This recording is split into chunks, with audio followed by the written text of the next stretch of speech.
Welcome back, my amazing people, and thank you for joining me today. If this is your first time here, you're very welcome.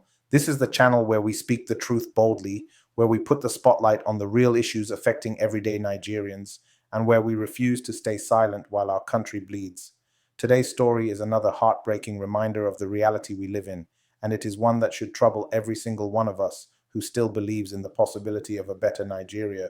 So, the news broke that terrorists ambushed a team of Nigerian troops who were on a mission to rescue the abducted schoolgirls in Kebbi.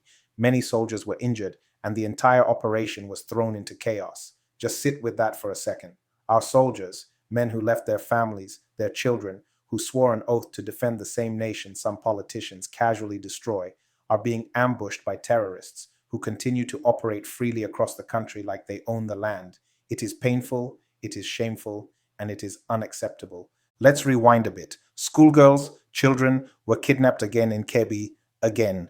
And while the rest of the world moves forward, Nigeria is still trapped in a cycle where students can't feel safe in their classrooms and parents live in fear of receiving that devastating phone call. Imagine what those girls are going through right now. Imagine their terror, their confusion, their desperation.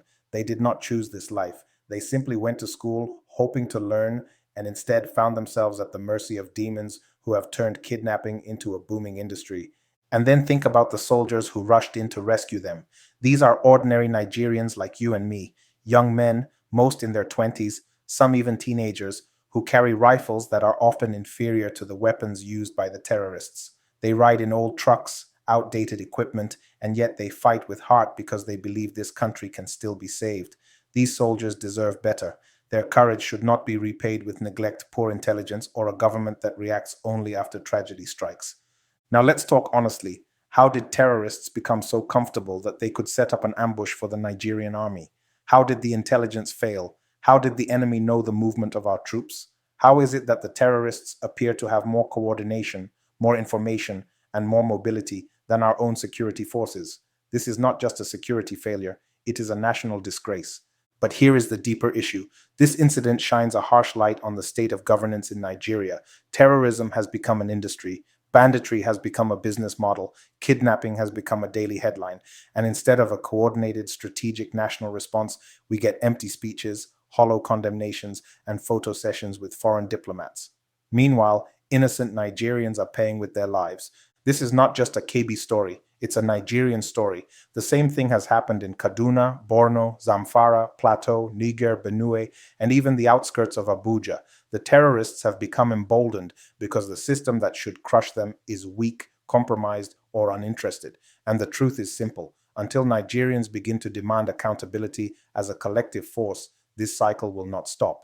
We must start asking the hard questions. Why are our security agencies underfunded while political office holders live in obscene luxury? Why do we have billions budgeted for security every year, but not enough modern equipment on the battlefield?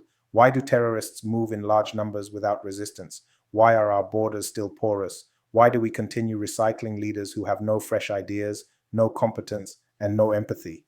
But here's the thing, Nigeria is not hopeless.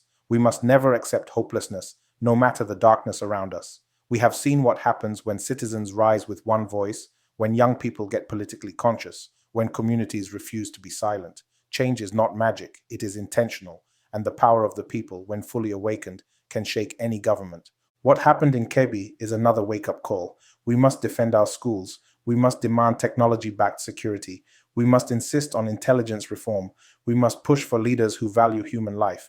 And we must fight the idea that Nigerians should simply adjust to insecurity. No, it is not normal. It should never be normal. Children should be safe. Soldiers should not walk into ambushes. Communities should not be waiting for terrorists in the night. We must demand a country where life is protected, not wasted.